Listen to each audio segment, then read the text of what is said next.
J'ai 56 ans. Je suis originaire de Brive-la-Gaillarde, en Corrèze. Voilà. Je suis actuellement, sur un plan professionnel, directeur commercial pour un cabinet de courtage. Et au niveau de l'arbitrage, j'ai débuté, comme tout le monde, au district de la Corrèze.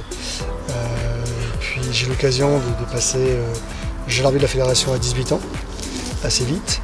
Et puis j'ai poursuivi ma progression en fédération, en national 2, national 3. Et j'ai dû stopper ma carrière pour des raisons essentiellement professionnelles. Romain a fait un super travail en arrivant à la CRA. Moi j'ai eu l'occasion de le seconder, comme toute l'équipe de la CRA qui s'est attelée à ce travail. Ça a été une année passionnante.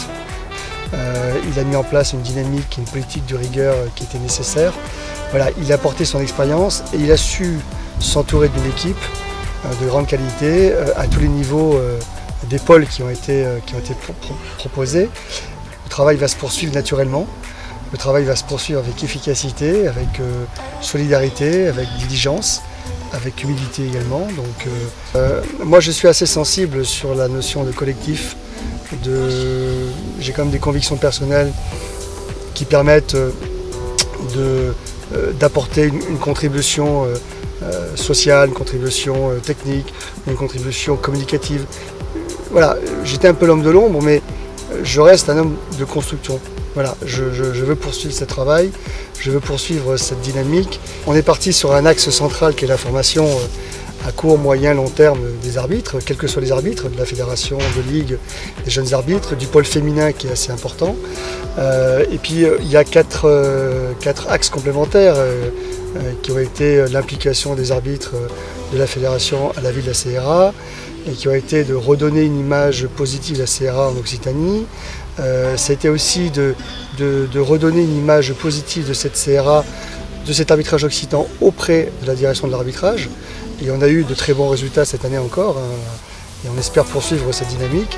Et puis enfin, ce qui est très intéressant également pour nous, c'est le contact récurrent avec les clubs et avec les CDA. Les clubs font beaucoup d'efforts pour nous aider dans l'arbitrage, et ça il faut les en remercier. Et puis tous les présidents de CDA et leur commission département de l'arbitrage font un super boulot en termes de formation. Et ils ont un rôle important pour l'avenir de l'arbitrage parce qu'ils vont former les futurs arbitres de ligue qui seront peut-être des futurs arbitres de la fédération. Des stages qui sont pilotés par les CTRA, d'accord, et par l'équipe technique. Ils sont triplement importants, d'une part parce que c'est important de se retrouver ensemble entre arbitres déjà pour des raisons de convivialité, le fait de garder un peu de lien, c'est hyper important, le fait d'apprendre à se connaître, à travailler ensemble, parce que certains vont arbitrer ensemble également.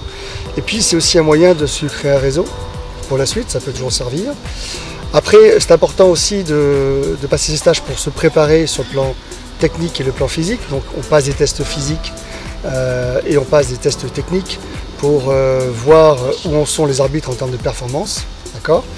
Et puis ces stages sont importants pour décliner toute la politique de l'arbitrage fédéral au sein des ligues. L'arbitrage, ça peut être une série de réussites et d'échecs.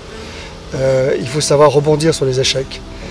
C'est comme dans la vie professionnelle, on apprend à chaque expérience professionnelle. Et je pense que s'il n'y a pas de travail, il n'y a pas de résultat. Voilà. Donc il faut de la rigueur, il faut de la gestion en matière de repos, de récupération. Il faut de l'entraînement, il faut être émotionnellement très fort. Voilà, c'est tous ces ingrédients qui font qu'on est un bon arbitre. Et moi, je voudrais insister sur le fait que ce sont des directeurs de jeu. D'accord ? Ils sont là pour faire vivre le jeu, ils sont au service du jeu. Et le meilleur moyen de se faire respecter sur un terrain, c'est de protéger les joueurs et d'être compétents dans toutes les situations sur lesquelles ils seront amenés à prendre de bonnes décisions. Excellente saison à tous et à toutes.